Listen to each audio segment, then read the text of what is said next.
Usapan natin ngayon yung ginawa ni Supreme Court Justice Antonio Carpio plus kapwa niya petitioners.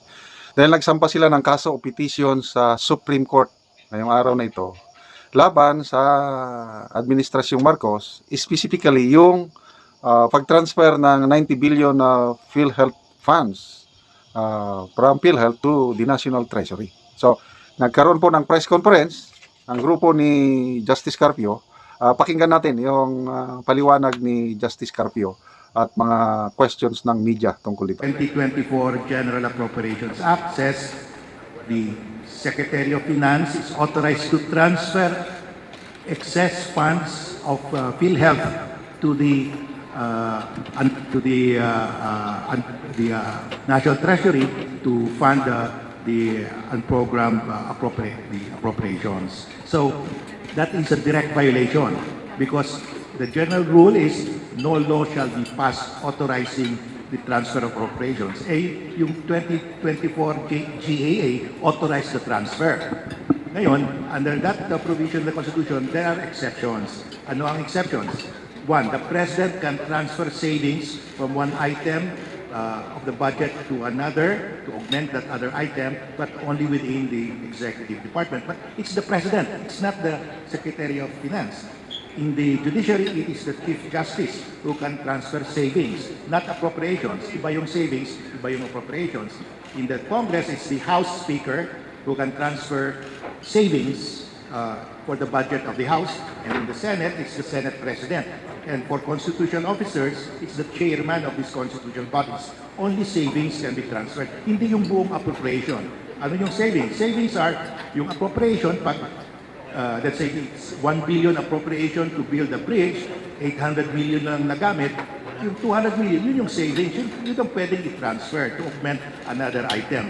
Pero itong 2024 GAA authorized the Secretary of Finance, hindi naman siya kasama doon sa mga officers authorized to transfer savings. So that's violation. At saka he is authorized to transfer the appropriation, the surplus funds. For PhilHealth, wala namang surplus kasi hindi pa tapos yung universal health services. No? Ang dami pang nangangailangan ng gamot, kulang pa yung mga hospitals. So, hindi pa na-accomplish yung purpose ng PhilHealth. So, walang savings. There is another provision of the Constitution that is being violated. Nakalagay sa Constitution, special funds raised through taxation for a specific purpose cannot be used for any other purpose. Yung funds ng PhilHealth was raised by a special law, by the excise tax, yung tinatawag na sin taxes, nakalagay doon, X% of the taxes from excise taxes shall be used to fund the objectives of PhilHealth. So that is a special fund raised for a specific purpose. Under the Constitution, you cannot use those special funds for any other purpose. Expression.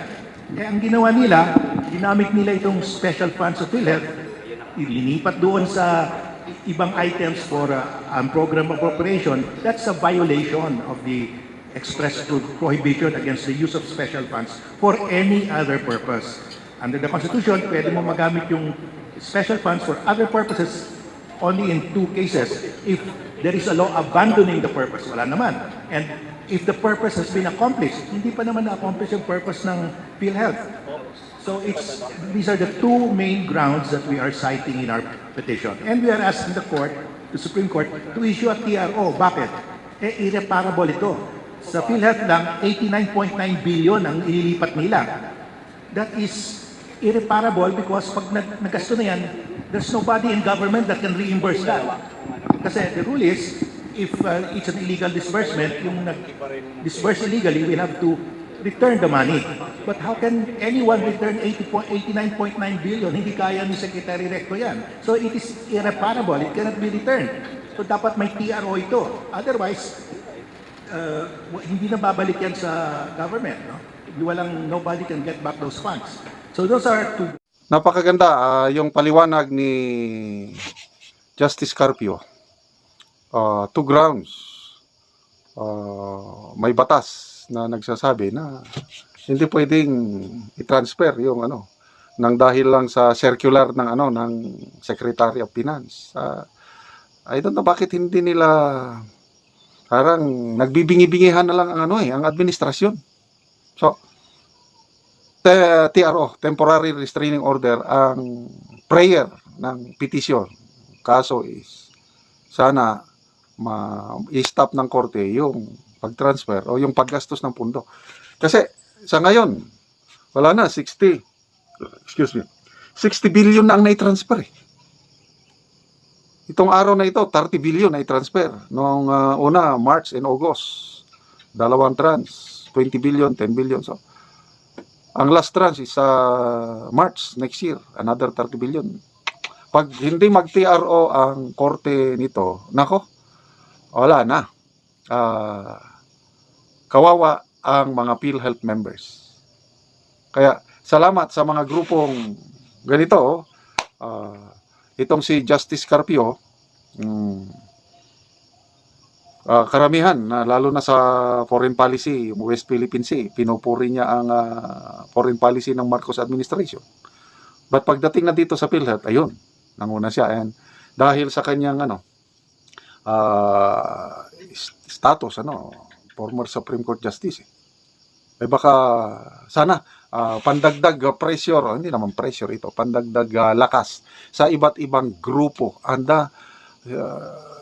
health professionals, health workers, nagpetisyon sa Supreme Court, mga labor groups, mga mambabatas, mga 4 o 5 petisyon na ata ito na pini-question yung constitutionality o legality ng pag-transfer ng pundong ito. O kanina, programa ni Ted Filon, wala na, naubos ng pasensya na, nakakapanggigil na kayo dyan, PhilHealth. Instead na expand ninyo ang benefits ng mga kawawang miyembro, bakit nyo paintulutan na gagastusin sa ibang proyekto yung pera ng PhilHealth yan, PhilHealth members yan. Sa kanyang galit kanina, nakapagbiti siya ng salita na, taong bayan, mag-ingay tayo, maghimagsikan na tayo laban dito. Tama, kaya ito, sunod-sunod ang ating vlog tungkol sa PhilHealth dahil kawawa ang mga PhilHealth members, yung mga hindi maka-afford. Napakaliit na nga yung benepisyo nila, napakatagal pang darating, tapos ngayon, gagastusin pa sa ibang purpose ang pera ng contribution nito, galing sa ang iba dyan, yun, excise tax, yung sin tax, yung mga iba't ibang sin products, alak, sigarilyo at iba pa, yun, buwis, mapunta yan sa pangkalusugan at napupunta sa PhilHealth. At dapat ito gastusin, special law na sinasabi ni Justice Carpio na dapat gastusin lang para doon at hindi pwedeng gastusin para sa unprogrammed appropriations ng ating mga mambabatas. Sana pakinggan ito kagad ng Supreme Court at mag-issue ang Supreme Court ng temporary restraining order para maisalba ang pondo ng PhilHealth para sa mga members nito.